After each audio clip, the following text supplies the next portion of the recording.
Hello Planets New, this is Tailspin. It's been a while, but I'm back, and I'm here with a video on making a turn 1 checklist. Things that you should do on turn 1. First thing you want to do is take a minute to think long term, and look over your star map and see what's out there.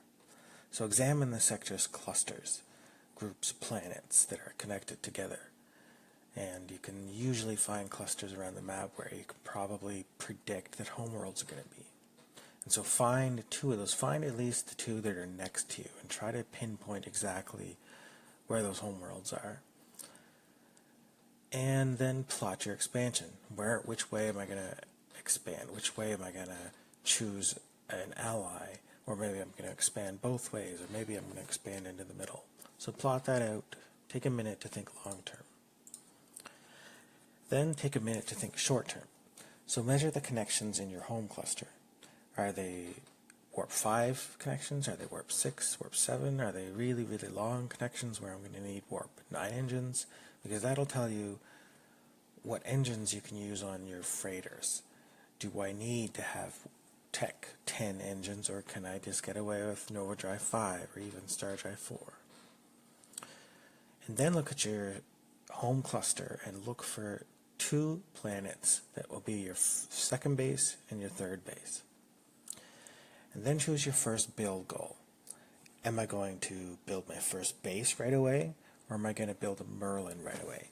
And so all your freighters are building towards that goal. And then choose your first ship build. Choose a freighter, a mine layer, or a striker. Freighter is usually your large deep space freighter, and it's usually for building a starbase or getting a bunch of planets going quickly. Mine layer is to have a low ID mine layer so that you can lay them and sweep them and scoop them before other ships, if you have that low ID number. And the striker is if you are planning on attacking your nearest neighbor as soon as possible. If you're going to do that, you make a good ship and send it straight at your enemy if you're going to make that option. And the last thing is build structures and set your taxes on your planet. And the last thing you want to do on your turn 1 checklist is take a minute to think diplomatically. Send your ambassadors out, make 2 to 3 connections with other players. So maybe it's a player you've played with before, maybe you know this other player, maybe you've joked with the other player, or lost to the other player, or beat the other player. Whatever it is, make connections with them. Maybe it's a new player. Maybe it's a race that you want to ally with that you think is going to work well with your race. Or a commander you think might be a good ally. So make connections with at least 2 to 3 players. So that is my little presentation, and now I'm going to just show you an example of it in an actual game. So here's my homeworld. So the first thing I'm going to do is I'm going to think long term. And I'll look around the map for clusters, and I'm going to highlight them so that you can see them. Alright, those are the clusters in my map. You can see everywhere there's all the planets connected. I've counted those as clusters. This one here, there's a connection, but I have a feeling based on the pattern there's probably a homeworld there. So each one of these clusters probably has a homeworld. And this one here, if you look closely, is one big long cluster. And I've highlighted that in yellow just to make it stand out because there are 3 races there.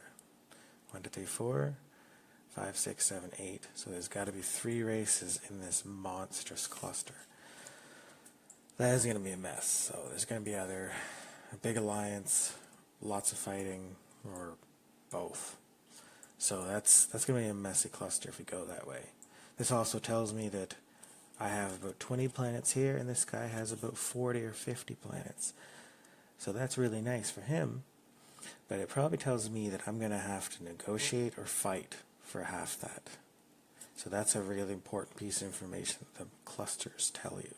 The sector for clusters. It gives you a feel for the terrain. Check the middle too. This middle it has one big cluster, but generally it's pretty sparse. Sometimes you can get big clusters in here, but check the middle, see what's happening in the middle too.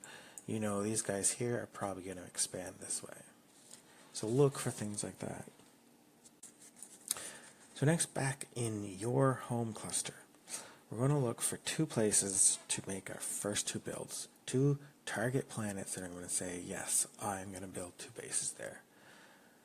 And I've already done that. I've chosen one of these planets because there's 1, 2, 3, 4 connections to them. This one here also has 1, 2, 3, 4 connections. So I'm going to build base 1 there and base 2 there. If I'm being aggressive this way into this big cluster, I might look at a base there or there.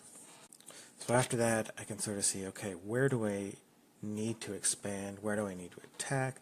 Where do I need to make diplomatic deals? Or whatever.